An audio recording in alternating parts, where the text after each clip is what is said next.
예, 자, 공학자의 미덕과 자율성이죠. 자,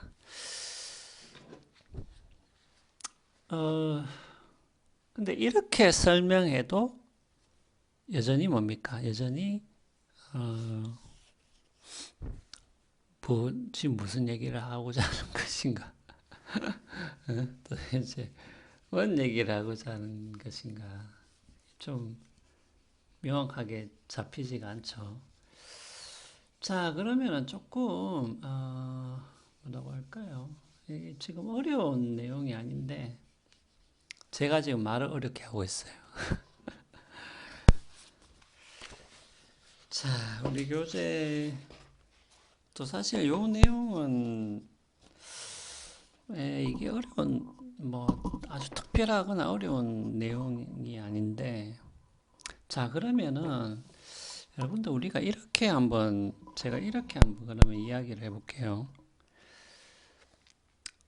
우리가 지금 공학자를 이야기하고 있잖아요. 뭐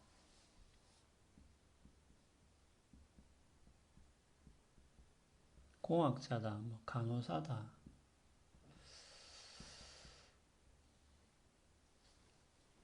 자 그러면은 이렇게 한번 이야기해 봅시다.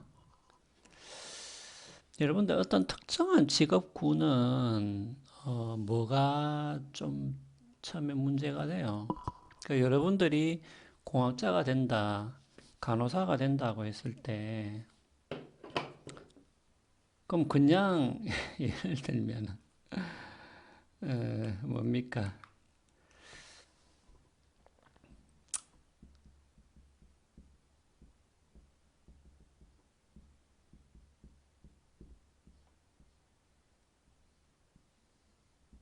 아니 그러면 어, 사람이 착하면은 공학자가 되고, 사람이 착하면은 뭡니까? 간호사가 되고, 아니 뭐 그런 건 아니잖아요. 예. 그러니까 여러분들이 일단은 처음에는 뭡니까? 이 재밌는 게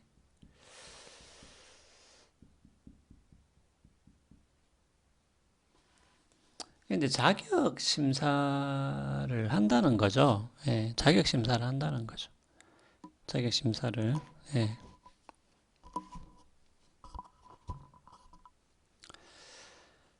자, 그 말은 뭡니까? 우리가 일정한 직업을 감당하기 위해서는 그에 걸맞는 자격을 갖춰야 된다라는 규정들이 있죠. 예, 규정들이 있는 것이고, 그 다음에 두 번째는 여러분들이 뭐 공학자가 되고 간호사가 되어서 일을 한다, 일을 한다고 했을 때,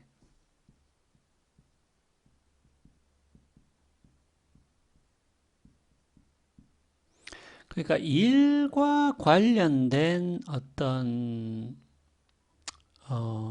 쉽게 말하면 어떤 자질 혹은 뭐 역량, 뭐 자질이라는 말은 조금 너무 어려운 말 같고, 우리가 그냥 역량이라고 하면 되겠죠. 역량. 아니, 그걸 요구를 하잖아요. 근데 뭐, 그, 우리가 모든 역량을 요구하진 않죠. 이제 쉽게 말하면은. 그러니까 공학자로서, 간호사로서 잘 일할 수 있는 역량. 예, 요렇게 여러분들 일단 좀 생각하시면 되겠죠. 예.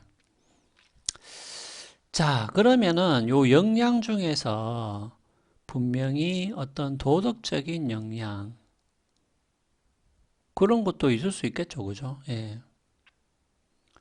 뭐, 거짓말을 밥 먹듯이 한다. 아니, 그러면 곤란하잖아요. 그러면은 이제 이 직업이 감당이 안 되는 거겠죠. 예, 좀 이제 극단적으로 말하면은. 자, 그러면은 이제 그럼 어떤 식의 역량을 보통 우리가 요구를 하게 되냐. 아니, 그러니까 우리 지금 저 교재에 나와 있는 이제 그 말이에요. 여러분들 이제 조금은 이해를 하셨죠. 그죠? 우리가 직업을 생각할 때는 뭐 일반적인 도덕적 역량을 걸 그냥 두루뭉술하게 이렇게 이야기하는 게 아니고 어떤 특정한 종류의 그 직업에 고유한 어떤 역량을 이야기하는 거잖아요, 지금.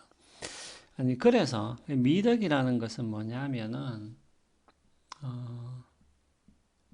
특히 우리가 공학자로서의 미덕을 이야기했을 때는, 우리 교재에도 나와 있지만은 책임, 안전, 그 다음에 뭡니까? 숙련된 능력.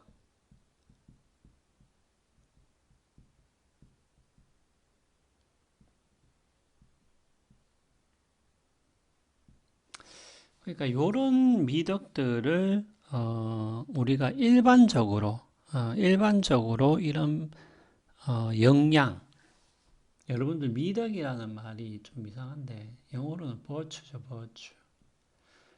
덕성이라고 하는데 여기서는 여러분 일종의 역량으로 보셔도 크게 문제는 없습니다. 예, 도덕적인 역량을 이야기하는 것이죠. 특히 예, 공학자의 덕성 혹은 공학자가 갖춰야 될 미덕 이런 걸 이야기했을 때는 일반적으로 한 세 가지 정도를 이야기하는 것이죠. 그러니까 공학자가 갖춰야 될 역량이라고 했을 때 여러분들 그렇잖아요. 뭐 예를 들면은 뭡니까? 뭐 예수처럼 뭐 타인을 사랑해야 된다. 그러니까 이런 것들을 공학자에게 우리가 기대하고 요구하느냐? 그렇지는 않죠. 예, 그 말입니다. 그러니까 우리가 직업의 영역에서 특정하게 공학자 혹은 뭐 의료직 종사자라고 했을 때 그 사람, 그 특정한 직업군에 요구하는 어떤 덕성 혹은 미덕 혹은 도덕적 역량이 무엇인가라고 물었을 때 우리가 일반적으로 타인을 사랑해야 된다 이렇게 말하진 않잖아요. 그러니까 그럼 그게 뭐냐라는 거죠. 우리가 일반적으로 공학자라고 했을 때 혹은 뭐 의료직 종사자라고 해도 상관없겠습니다. 예, 비슷하게 적용되기 때문에 그러면 우리가 뭐 예수처럼 타인 사랑해야 된다 이제 이런 걸 이야기하는 게 아니고 우리가 일반적으로는 세 가지 정도를 이야기를 합니다. 예. 그게 바로 뭐냐 하면은 우리가 책임, 안전, 숙련된 능력 이런 역량들을 요구를 한다는 것이죠. 예.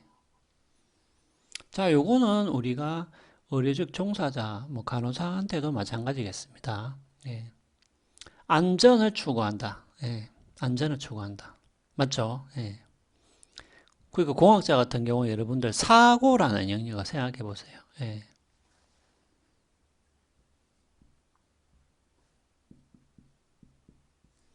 그 다음에 숙련된 능력. 예.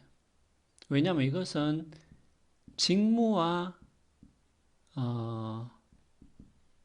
직접적으로 관련이 있는 것이죠. 공학자다, 간호사다. 그런데 숙련된 능력이 없어서 서비스를 받는 대상 혹은 어떤 특정한 설계를 잘못한다든지 이런 것들은 기본적으로는 안전의 문제를 이야기를 하게 되는 것이죠. 예. 자, 그 다음에 세 번째로는 책임이죠, 책임. 예, 책임입니다. 요것은 우리가 뭡니까? 직무를 맡고 있기 때문에 그런 부분도 있고요. 그 다음에 우리가 조직에 속해 있기 때문에 그렇기도 하죠. 예, 그렇기도 하고 그 다음에 세 번째로는 뭐냐면은 이 안전과 사고의 문제에 있어서 책임의 문제가 제기되기 때문에 요 세 가지 미덕 혹은 덕성 혹은 역량이 요구된다라고 보시면 되겠습니다. 예. 자, 이제는 약간은 이제 무슨 얘기인지 알겠죠? 예, 공학자가 갖춰야 될 덕성, 미덕, 역량이라고 했을 때는 여러분들 상식적으로 생각해서 일반적으로 남을 사랑해야 된다 이런 건 안 나오잖아요. 그러니까 우리가 직업의 영역, 특정한 직무를 맡고 있는 공학자라고 했을 때 일반적으로 요구되는 영양들은 이 세 가지라는 것을 여러분들이 좀 알아두시면 되겠습니다. 예. 능력과 안전 책임이죠. 자, 근데 여기서 중요한 게 우리 교재에도 나오지만 이제 이런 거라는 거죠. 우리 여러분들 26쪽에 위에 보면은 제가 이제 미리 그 밑줄을 쳐놨죠. 밑줄 쳐놨는데 이 밑줄 친 부분을 제가 조금만 읽어보면 공학자의 도덕성은 직업 활동에서 체득되기 때문에 윤리의식의 고양은 사회제도와 맞물려 이해되어야 한다. 이런 말이 나오죠. 예. 그러니까 이것은, 그러니까 요 세 가지 역량이라는 것은 기본적으로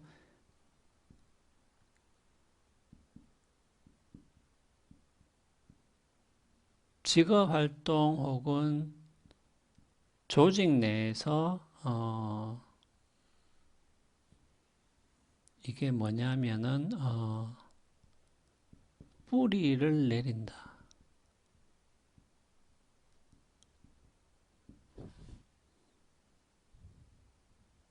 예. 자, 그러니까 책임 완전 숙련된 능력이라는 것은 요 말은 뭐냐면은 이게 하늘에서 뚝 떨어지는 게 아니고요. 예. 그러니까 하늘에서 뚝 떨어진 게 아니고 이것은 어떤 직업이 생겨나고 그 직업이 발전을 하고 그 직업이 어떠한 사회 안에서 특정한 자리를 차지하게 되었을 때, 이 직업에서는 요러한 역량들이 요구가 된다. 요러한 의식들이 생겨나고 이제 하나의 뭡니까? 나름대로의 의무로서 이제 굳어진다는 요런 말입니다. 예. 그러니까 사람들이 처음부터 책임안전 승인되는 게 그 사람들이 생각을 한 것이 아니라 이런 공학자라든지 아니면은 뭐 의료직 종사자라든지 이런 직업군들이 새로 생겨나고 그것이 사회 안에서 정착되는 과정에서 뭡니까? 이 직업에서는 적어도 이러한 세 가지 역량들이 요구가 되고 반드시 필요하다는 것이 이제 서서히 정착이 된다는 것이죠. 예, 정착이 된다는 것이죠. 그래서 지금은 예를 들면 공학자나 의료인한테는 대체적으로 이 세 가지 어떤 역량들이 요구된다는 것은 사람들이 어느 정도는 당연하게 받아들인다는 것이죠. 예, 그런 뜻입니다. 자, 그러면은 이게 이제 그럼 자율성이라는 말은 왜 나오냐? 자, 그거는 우리가 바로 이어서 또 설명을 해보도록 하겠습니다. 자, 그러면은 여기까지는 이제 여러분들이 조금은 이제 이해를 하셨을 것 같습니다. 자, 그러면은 이러한 역량과 자율성의 관계는 바로 이어서 하도록 하겠습니다.